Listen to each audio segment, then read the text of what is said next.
Merci beaucoup. Nous avons fait déjà un vaste, un large parcours ensemble.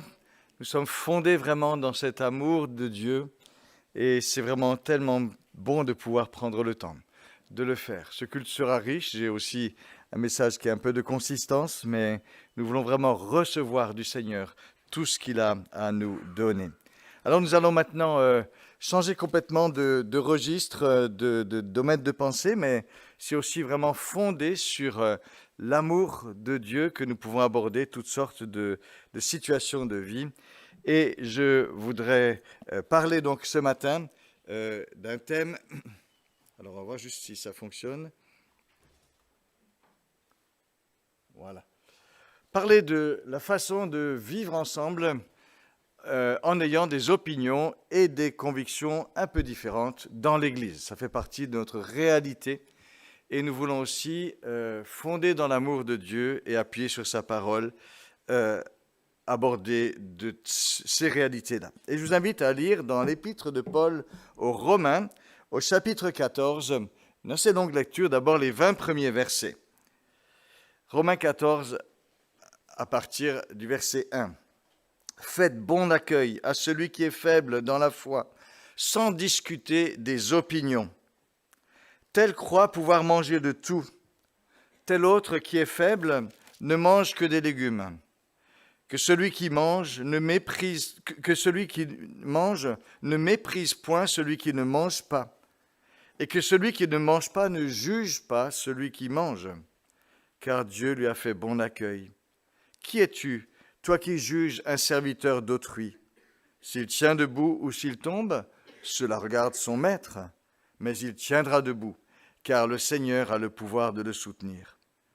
Tel juge un jour supérieur à un autre, tel autre les juge tous égaux, que chacun soit pleinement convaincu dans sa propre pensée.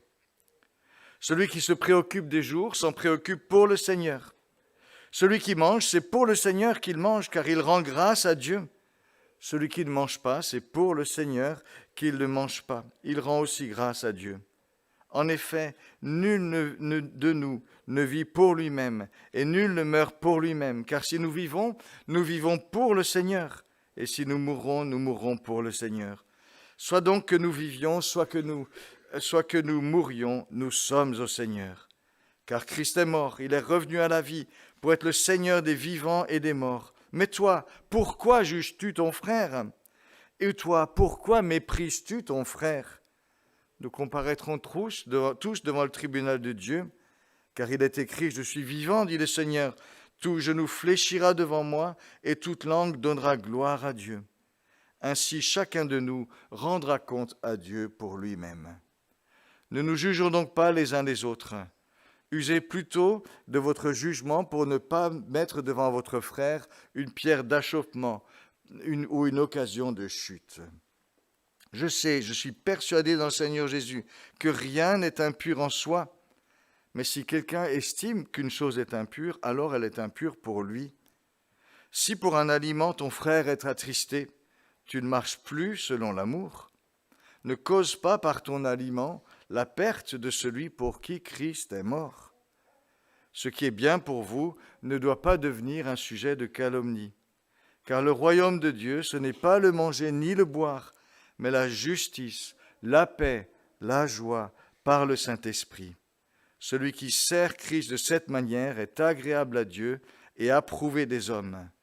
Ainsi donc, recherchons ce qui contribue à la paix et à l'édification mutuelle. Pour un aliment ne détruit pas l'œuvre de Dieu. Et il continue au chapitre 15, verset 5, que le Dieu de la patience et de la consolation vous donne d'avoir une même pensée les uns à l'égard des autres selon le Christ Jésus, afin que d'un commun accord et d'une seule voix, vous glorifiez le Dieu et Père de notre Seigneur Jésus-Christ. Faites-vous mutuellement bon accueil, comme Christ vous a accueillis pour la gloire de Dieu. Comment vivre ensemble lorsque nos opinions et nos convictions divergent et parfois même s'opposent? Comment vivre ensemble dans l'Église? Comment vivre ensemble dans nos familles? La question est d'actualité. Elle peut être brûlante. Il suffit que j'emploie le mot « passe sanitaire » pour que nous mesurions combien les différences d'opinion peuvent opposer les uns aux autres, que ce soit au travail, que ce soit dans nos familles, que ce soit dans l'Église.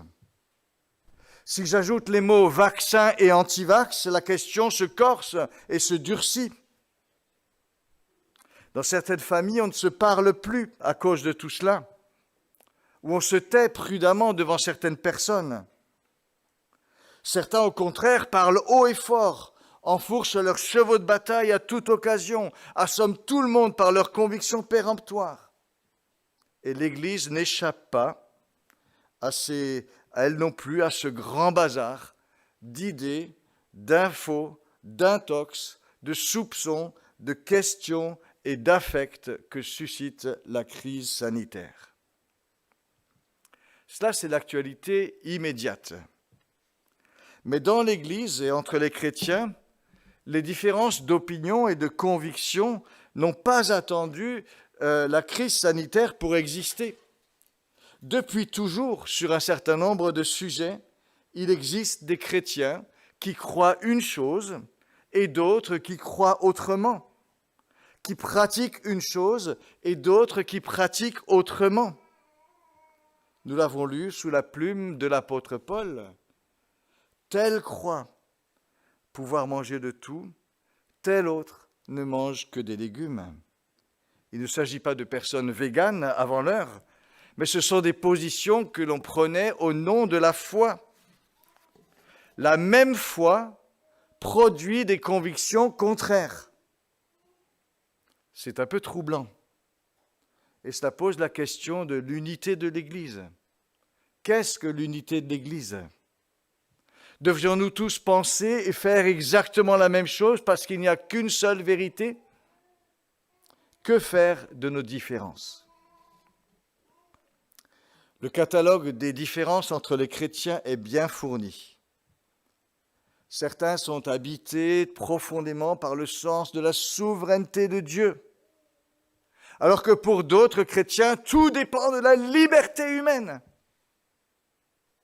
Pour les uns, telle expérience particulière permet d'être remplis du Saint-Esprit ou d'accéder à la sainteté, tandis que pour d'autres, cela se vit dans la marche quotidienne avec le Seigneur. Nous attendons tous le retour en gloire du Seigneur Jésus. Mais parler de cette belle espérance peut tourner à la désunion dès qu'on discute du comment. Et sur l'Église et sur son fonctionnement, que d'avis différents. Et sur la spiritualité, et sur le culte, et sur la louange, chacun a son idée sur ce qui est juste, sur ce qui est biblique, sur ce qui est spirituel. Pourquoi ces différences? Sont-elles légitimes? Sont-elles le signe d'une infidélité? Qu'as-tu, Seigneur, à nous apprendre par tout cela? Comment vivre ensemble lorsque nos opinions et nos convictions divergent et parfois même s'opposent? L'apôtre Paul décrit dans notre passage des opinions différentes parmi les chrétiens. Elles concernent, nous l'avons dit, ce que l'on peut manger ou non. Il y avait des règles alimentaires dans l'Ancien Testament qui distinguaient Israël des nations. Et certains chrétiens pensaient qu'il fallait encore les respecter, même si Jésus et les apôtres ont dépassé cette vision d'une pureté rituelle pour valoriser la pureté du cœur, la pureté de nos pensées, la pureté de nos actions. Par ailleurs, certaines viandes que l'on achetait sur le marché avaient été ou pouvaient avoir été sacrifiées dans des temples païens avant d'être mises en vente. Et là encore, la question se posait, peut-on en manger ou pas? Et tous les chrétiens ne donnaient pas la même réponse à cette question. Les opinions, les convictions des uns et des autres ne collaient pas et s'opposaient parfois. Comment donc considérer cette question d'abord des opinions? Parce qu'il est question ici d'opinion. Une opinion, c'est une manière de penser sur un sujet particulier.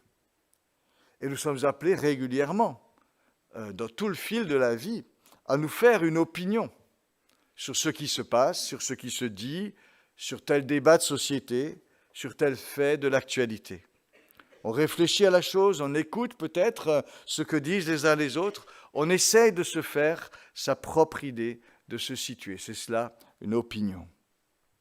Lorsque j'exprime mon opinion, je dis ce que je pense du sujet concerné. Donner mon opinion, c'est m'engager moi-même. Je ne reste pas dans les généralités, où je ne me contente pas de faire le catalogue de ce que pensent les uns et les autres. Je m'engage aussi moi-même. J'exprime où j'en suis. Parfois, on est très affirmé, très assuré, très affirmatif, et certains expriment leurs opinions comme si c'était la vérité définitive sur ce dont ils parlent. Parfois, on est beaucoup moins sûr. Ce n'est que mon opinion. Et on reste un petit peu dans cette prudence-là. Je peux me tromper, je peux évoluer. Certains savent expliquer leur démarche et pourquoi ils ont telle opinion. Je valorise tel facteur ou je trouve telle idée inacceptable, fausse. Et on arrive alors, quand on arrive à s'expliquer sur le pourquoi de nos opinions, on arrive à discuter en bonne intelligence. Parfois aussi, on peut changer d'opinion, évoluer. Certains aussi se bloquent sur leurs opinions et ne bougent jamais d'un pouce quand ils sont arrivés à une idée. Il y a des gens comme ça, on a une idée, on ne peut pas avoir une deuxième, c'est compliqué. Se faire une opinion, dire ses opinions, c'est donc agir comme une personne, comme quelqu'un qui dit « je » et qui sait s'engager sur ce qu'il dit. Et ce qui veut dire que de façon très naturelle, il y aura autant d'opinions que de personnes. Même quand plusieurs personnes sont d'accord sur un point, chacun exprime son opinion avec ses nuances, avec son langage, avec sa personne. Et c'est pourquoi il faut dire qu'il y a presque autant d'opinions que de personnes. La diversité des opinions exprime la diversité des personnes. Et donc laisser l'espace pour des opinions, c'est laisser aussi l'espace pour la diversité des personnes. Et c'est une belle richesse en soi. Ça permet de se compléter, de se faire réfléchir mutuellement, d'évoluer et souvent de trouver des solutions meilleures. Mais cela implique aussi une certaine humilité. Personne ne possède l'unique juste regard sur chaque situation, ni la science infuse sur tout. Nous avons besoin les uns des autres. Et nous sommes en marche aussi chacun pour raffiner notre pensée, pour évoluer, être enrichis par ce que les autres peuvent nous apporter. Et tout cela, nous le vivons au quotidien, dans nos familles, à l'école, au travail, avec nos amis, nos relations. Et l'Église fait partie, pareillement, des lieux où nous partageons et confrontons nos opinions. Dans l'Église, pourtant, les choses se corsent un peu, parce que les opinions, souvent, deviennent des convictions. Que veut-on dire par là? On parle de conviction lorsque une opinion, quelque chose que l'on pense, est rattachée au noyau, au contenu même de notre foi. Au lieu de dire « je pense que », on dit « je crois que », parce que ça se rattache à ce que je crois fondamentalement, parce que ça se rattache à ce que je reçois de la parole de Dieu. Et là, ça commence à devenir un peu plus difficile à discuter. Les différences deviennent un peu plus difficiles à gérer, parce qu'il est question non pas simplement de préférences personnelles, mais il y a aussi des enjeux de fidélité, il est question aussi d'obéissance au Seigneur.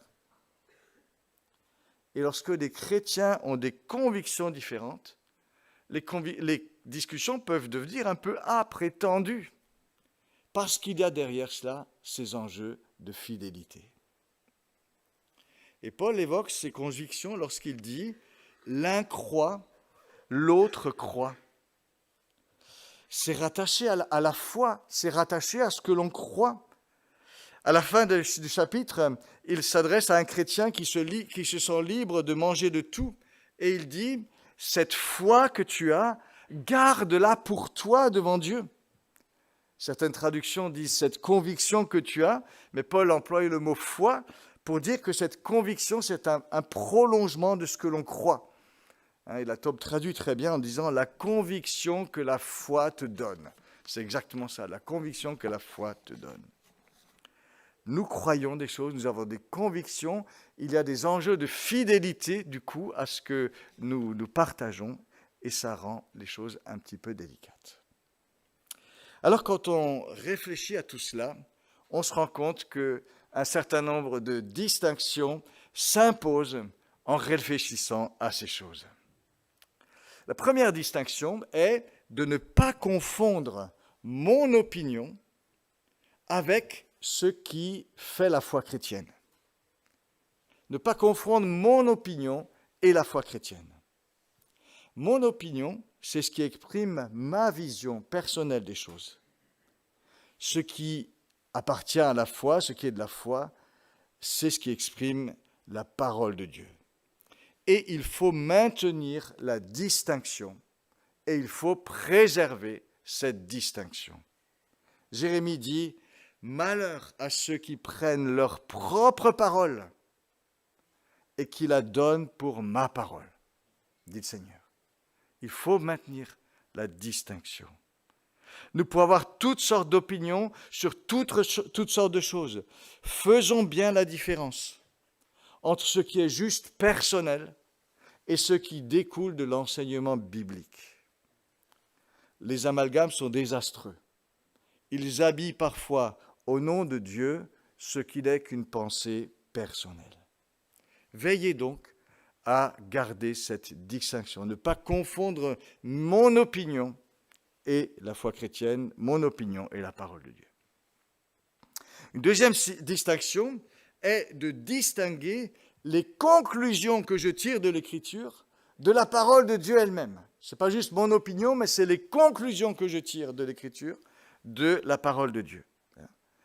C'est l'Écriture et la parole de Dieu et elle seule qui est inspirée et utile pour enseigner, convaincre, éduquer, nous dit de Timothée 3.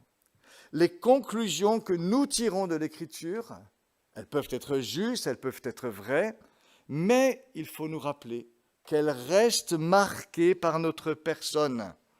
Elles restent marquées par notre personne, même si nous cherchons à être honnêtes et fidèles.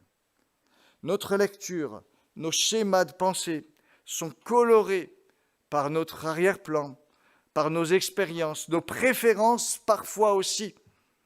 Et il faut avoir l'honnêteté de le reconnaître. Ne pas prendre notre parole pour la parole de Dieu engage aussi cette lucidité et cette petite distance. Ça ne veut pas dire qu'on n'ose pas parler, je parle par exemple, mais qu'on dit attention, il y a une distance. Certains chrétiens, enflammés par un sujet ou par une cause, considèrent si vite que leur conviction, leur cheval de bataille, c'est la parole de Dieu, dès qu'ils ont 3 versets pour appuyer leurs propos. Attention, attention, restons humbles et prudents. Veillons à ne pas mettre la parole de Dieu au service de nos idées. C'est la Bible qui doit nous modeler et non pas l'inverse.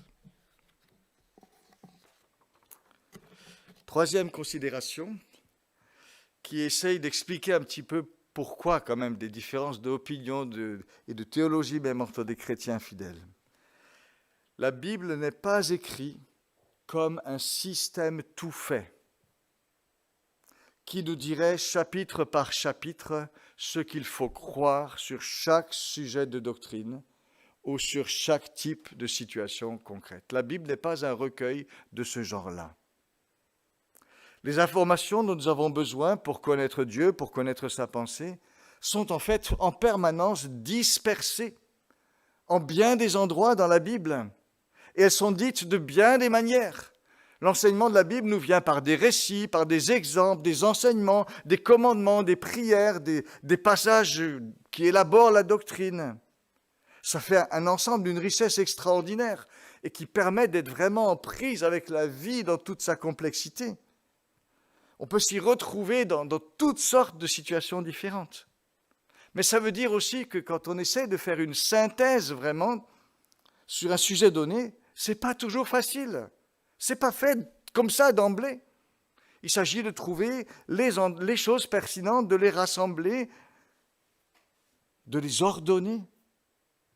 Et selon ce que l'un ou l'autre va privilégier dans cette synthèse, elle sera quand même un peu différente. C'est comme ça, c'est construit comme cela. Dieu a choisi de nous parler de cette façon-là. Et c'est l'une des sources des différences théologiques entre des chrétiens qui aiment tous le Seigneur et qui veulent tous se soumettre à sa parole. La matière est large et diffuse, on peut l'ordonner de manière différente. Alors ça nous amène à nous interroger, est-ce qu'il y a une sagesse dans cette façon dont Dieu s'est fait connaître, sans tout mettre dans une boîte prête à l'emploi, avec toutes les questions, toutes les réponses, et tous les sujets traités comme ça définitivement? Oui, je pense qu'il y a une sagesse dans la façon dont Dieu s'est révélé. Je dirais que ça exprime d'abord le but de la parole de Dieu.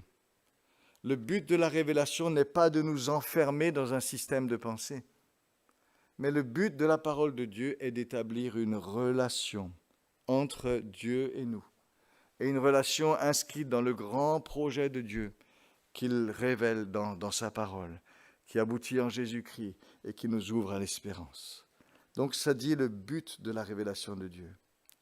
Cette façon de faire est aussi voulue pour nous rejoindre véritablement dans ce que nous vivons. Si je passe un mauvais moment dans ma vie, un grand discours sur la souveraineté de Dieu ne m'aidera pas forcément beaucoup.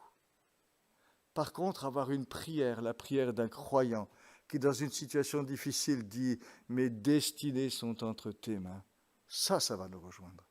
Ça va nous parler. Et Dieu a voulu se révéler à nous aussi de cette façon-là, pour nous rejoindre vraiment dans ce que nous vivons.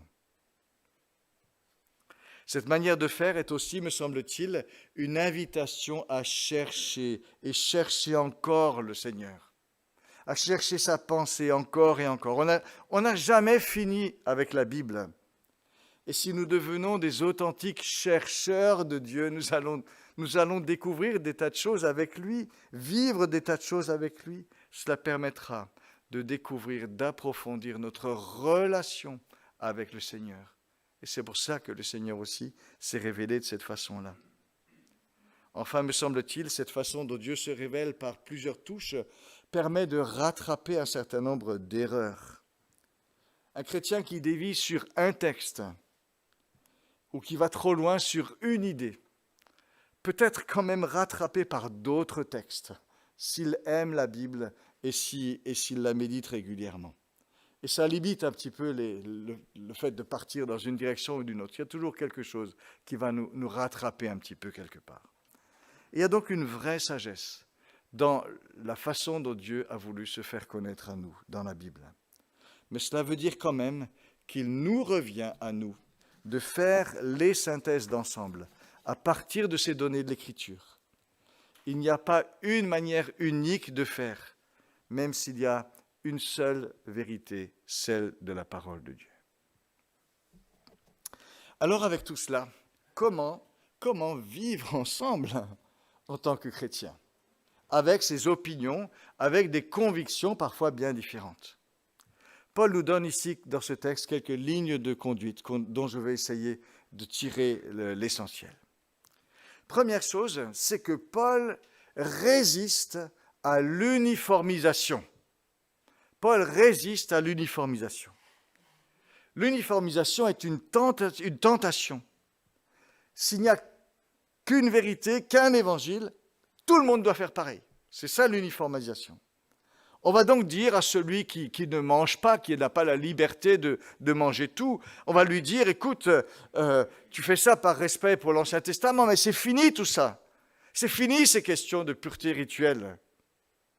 Et c'est d'ailleurs la position théologique de Paul personnellement. Il le dit, verset 14. « Je sais, j'en suis persuadé dans le Seigneur Jésus, que rien n'est impur en soi. » Paul dit ça très très clairement.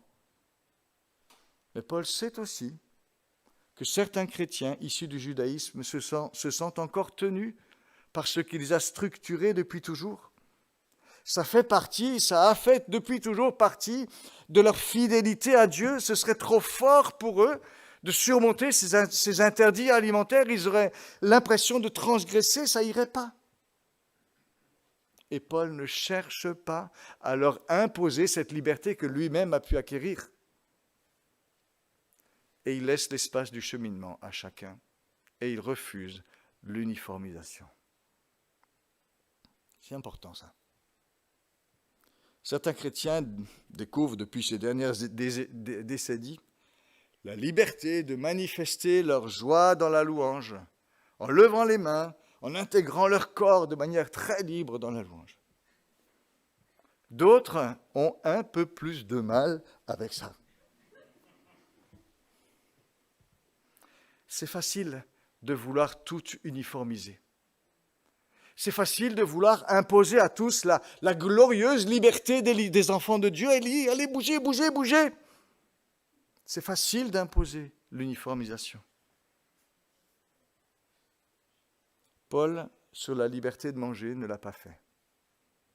Il a respecté et défendu qu'il existe différentes manières de vivre la fidélité de Dieu, à Dieu. Il existe différentes manières de vivre la fidélité à Dieu, qui intègrent un certain nombre de paramètres personnels aussi. Paul n'a pas imposé l'unique vérité de l'Évangile comme un moule totalitaire. La liberté et l'authenticité des personnes doivent être préservées dans l'Église. Deuxièmement, Paul invite les chrétiens au respect des autres.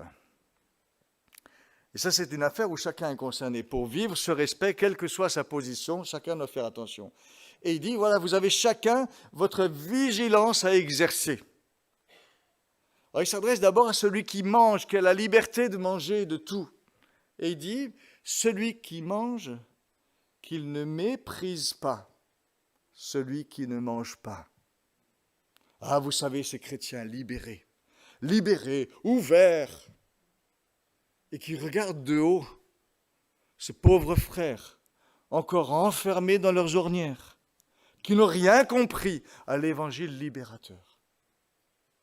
C'est facile de mépriser comme ça, regarder un tout petit peu de haut, avec condescendance. Mais ajoute Paul que celui qui ne mange pas ne juge pas celui qui mange. Alors ça, c'est la revanche du chrétien moins ouvert. Je suis moins ouvert, mais je critique mon frère, ma sœur qui vit une liberté plus grande. Regardez comme il choisit la facilité. C'est trop simple d'avoir cette liberté. Il n'a rien compris à ce que veut dire payer le prix de l'obéissance. Et d'ailleurs, je peux vous dire, Bible en main, là, ces endroits où il est en train de désobéir à la parole de Dieu. Que celui qui ne mange pas ne juge pas celui qui mange. Quel couple destructeur! Le mépris d'un côté, le jugement de l'autre. Le mépris qui alimente le jugement. Et cela nous rappelle que la différence insécurise. La différence insécurise. On se conforte mutuellement quand on fait tous pareil, mais la différence insécurise et questionne. Et nous devons tous veiller à nos réactions de défense quand nous sommes questionnés par la différence de l'autre. Si un complotiste anti-vax me parle et me dit que je ne comprends rien à la vraie actualité, que si j'avais vu telle vidéo, je penserais autrement. Et quand il y a toujours une vidéo que j'aurais dû voir et que je n'ai pas vue, et que je suis toujours quelque part en retard sur la vraie information. Quand on me parle comme ça, ma première réaction, c'est d'être vexé. D'être vexé, de me sentir agressé. Parce que moi, j'essaye aussi de m'informer. Je lis, je cherche. Et on n'arrête pas de me dire, bah, tu ne comprends rien, tu n'as pas les vraies informations. Et les réactions de défense viennent si vite en face de ça. Nous devons tous veiller à nos réactions de défense quand nous sommes questionnés par la différence de l'autre. Le respect des autres. Troisièmement, Paul condamne toute mainmise d'un chrétien sur un autre. Vous savez, parfois, il y a des chrétiens qui veulent juste imposer leur manière de voir aux autres. Au verset 4, il s'adresse vraisemblablement à un chrétien qui juge un autre parce qu'il agit différemment de lui. Vraisemblablement, il ne peut pas être fidèle, ce chrétien, avec ce qu'il vit, avec ce qu'il croit. C'est même pas possible qu'il soit debout, qu'il soit chrétien. Et que lui rétorque Paul, il lui dit, verset 4, « Mais qui es-tu, toi qui juges un serviteur d'autrui ? S'il tient debout ou s'il tombe, ça regarde son maître. » Et c'est une façon de dire, tu veux presque imposer ta manière de voir et de penser aux autres, faire comme si les gens devaient penser comme toi, mais ton frère ne t'appartient pas. Il appartient à Dieu. Alors bien sûr, il faut avoir le souci de notre frère, de notre sœur. Ça nous a été rappelé lors de notre week-end d'église. Mais Paul place ici une limite. Souci, oui, mais pas de mainmise sur l'autre. Pas de mainmise. Ton frère, ta sœur a sa responsabilité devant Dieu. Mais c'est à Dieu que chacun rend des comptes. Pas à toi. Pas à toi. Et l'apôtre a cette phrase magnifique à propos de ce frère ou de cette sœur dont on annonce le désastre imminent tellement il n'a rien compris à l'évangile. Mais, ajoute l'apôtre Paul, il tiendra debout. Il tiendra debout parce que le Seigneur a le pouvoir de le soutenir. Là, on a vraiment l'optimisme fondé sur la confiance en Dieu et en sa bonté, face au pessimisme d'un chrétien qui juge les autres comme étant vraiment en dessous de tout, comme n'ayant rien compris à l'Évangile. Mais Paul marque cette limite. Pas de mainmise d'un chrétien sur un autre, dans l'Église, d'aucune manière. Ton frère, ta sœur ne t'appartiennent pas. Chacun appartient à Dieu. Point suivant, Paul invite à considérer les motivations pour bien apprécier les différences. Ceux qui mangent, ceux qui ne mangent pas, ceux qui respectent les jours et qui ne les respectent pas agissent différemment. Mais, dit l'apôtre Paul, regardez les motivations. Chacun le fait pour le Seigneur. C'est ce qu'il souligne au verset 6. Si vous les interrogez sur leur raison, leur motivation, pourquoi est-ce que tu manges, pourquoi est-ce que tu ne manges pas, ils répondront tous la même chose. J'aime le Seigneur, je veux lui obéir, je veux le glorifier. Et là, tout d'un coup, on se retrouve sur le terrain des motivations. On ne fait pas pareil, mais on aime le Seigneur. On veut exprimer notre amour pour Dieu par ce qu'on fait. Et il me semble que là, Paul nous propose une belle voie d'approche les uns des autres et une belle voie d'approche dans nos différences. La différence peut gêner, voire opposer ceux qui n'agissent pas ou ne pensent pas pareil. Mais on peut se retrouver sur des motivations, tout en ayant des pratiques ou des opinions ou des théologies différentes. Et Paul nous invite à valoriser cela complètement. Le frère qui mange, il le fait pour le Seigneur. Ceux qui ne mangent pas, le font pour le Seigneur. Regarde ça avant de regarder ce qui vous sépare. Vous n'êtes pas d'accord sur tout ce qui concerne l'action du Saint-Esprit dans la vie d'un chrétien ? Mais si vous avez à cœur que le Saint-Esprit vous transforme, vous fasse grandir, là on est sur un terrain commun. Là on est sur la même ligne, on peut le reconnaître, on peut s'en réjouir. On n'a pas la même vision sur le détail de ce qui va se passer en relation avec le retour du Seigneur Jésus. Mais si on attend le Seigneur, si on aime son avènement, c'est quand même ça qui compte.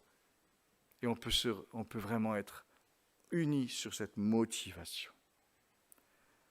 Valoriser les motivations. Et je dirais que ce que Paul nous propose là, ça peut nous aider dans beaucoup de situations. Aller jusqu'aux motivations profondes. Le mettre en œuvre même dans des choses comme l'histoire du vaccin, du débat entre vaccin et anti-vax. C'est facile de s'opposer chacun sur sa position, ceux qui sont pour le vaccin, ceux qui sont anti-vax. Mais à un moment donné, ça vaut la peine d'aller juste vers celui qui pense différemment et lui dire « Mais dis-moi vraiment, mais quelles sont tes vraies motivations? Explique-moi, je veux juste comprendre. Et je t'écoute sur tes motivations. Qu'est-ce qui t'amène à faire le choix que tu fais sur cette question? Et comment tu fais concrètement? Et si on sait faire cela dans l'écoute, dans la sincérité, on va dépasser l'opposition frontale. Et on va se retrouver dans la rencontre des personnes, où chacun peut être devant l'autre et dire honnêtement ce qu'il pense. Savoir aborder, considérer les personnes dans leur motivation. C'est là que commence la compréhension de l'autre et le respect. Et c'est ce qui permet aussi de se parler en paix, même si on a, au bout du compte, des avis différents. Enfin, 5e point, Paul nous invite à donner priorité à ce qui compte le plus.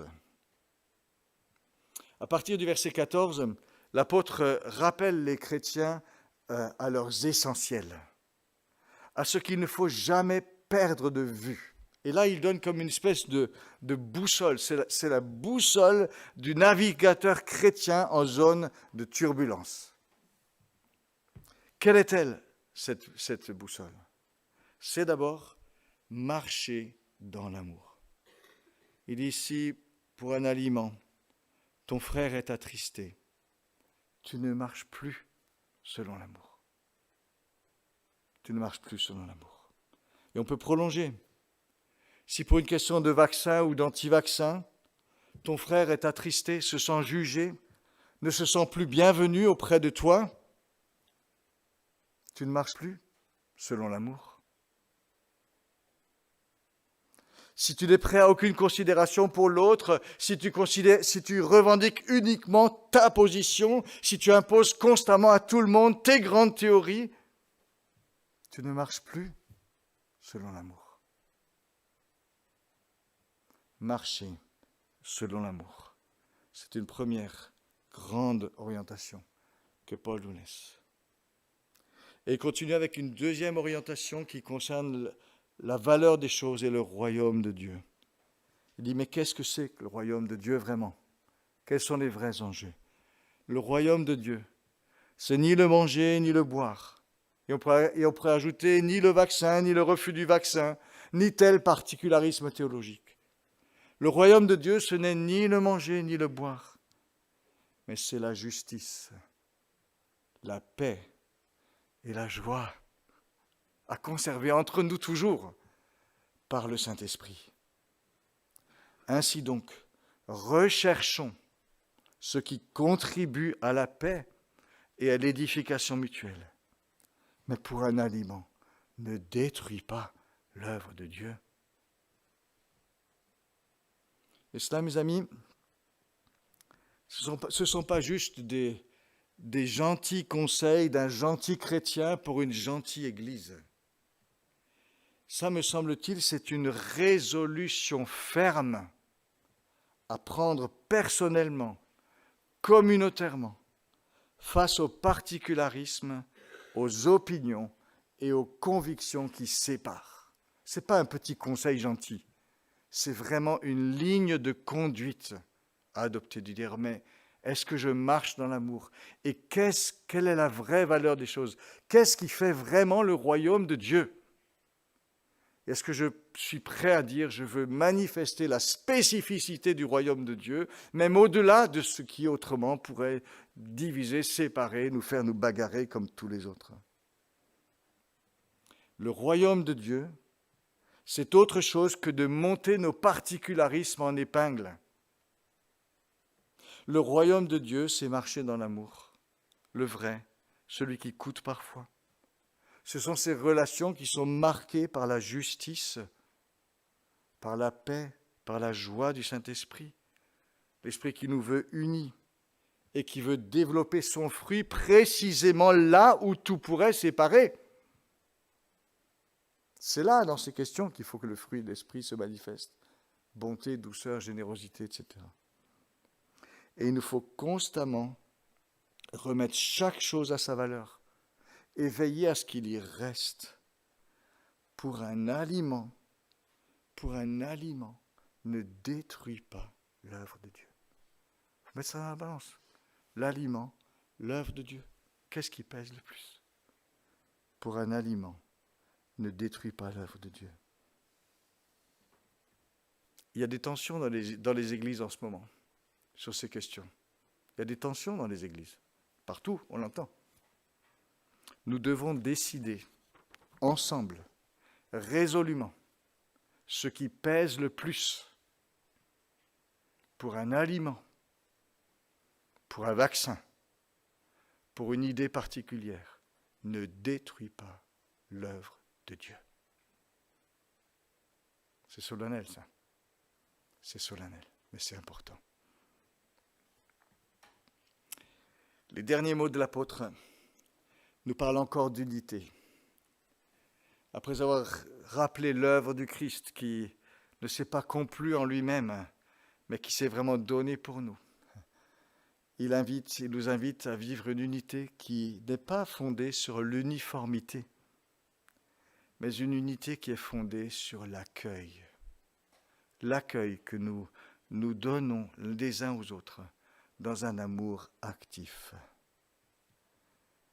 Que le Dieu de la persévérance et de la consolation ou de l'encouragement vous donne d'avoir les mêmes sentiments les uns envers les autres selon Jésus-Christ, afin que tous ensemble, d'une seule bouche, vous glorifiez le Dieu et Père de notre Seigneur Jésus-Christ.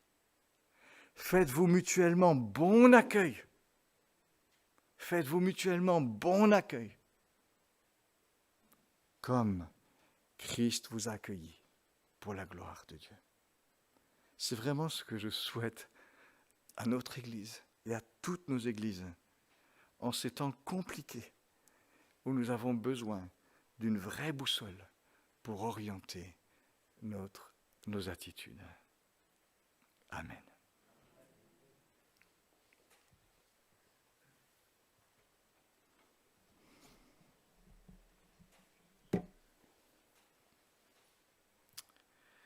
Je vous invite à rappeler ce qui fait vraiment notre fondement, ce qui va être notre guide, notre boussole toujours, la valeur de la parole du Seigneur. Ta parole est une lampe devant mes pas et nous voulons vraiment vivre encore et toujours selon cette parole. Je vous invite à vous lever pour chanter encore ce cantique. Ta parole est une lampe devant mes pas.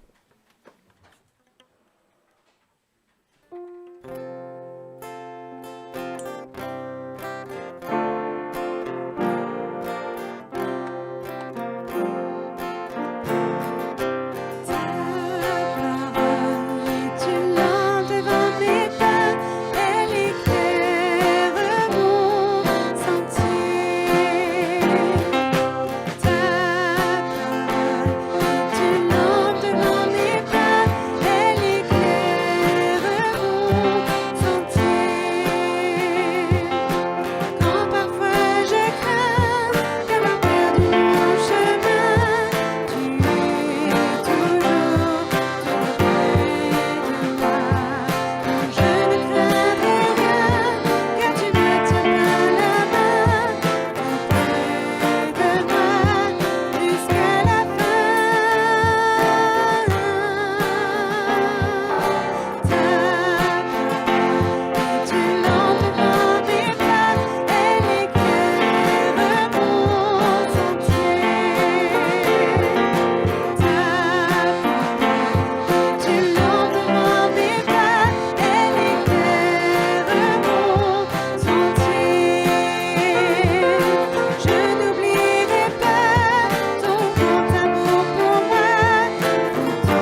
Seigneur, donne-nous vraiment que ta parole puisse nous aider à agir, à réagir toujours selon ce que tu veux pour nous. Et merci pour la sagesse de cette parole. Amen.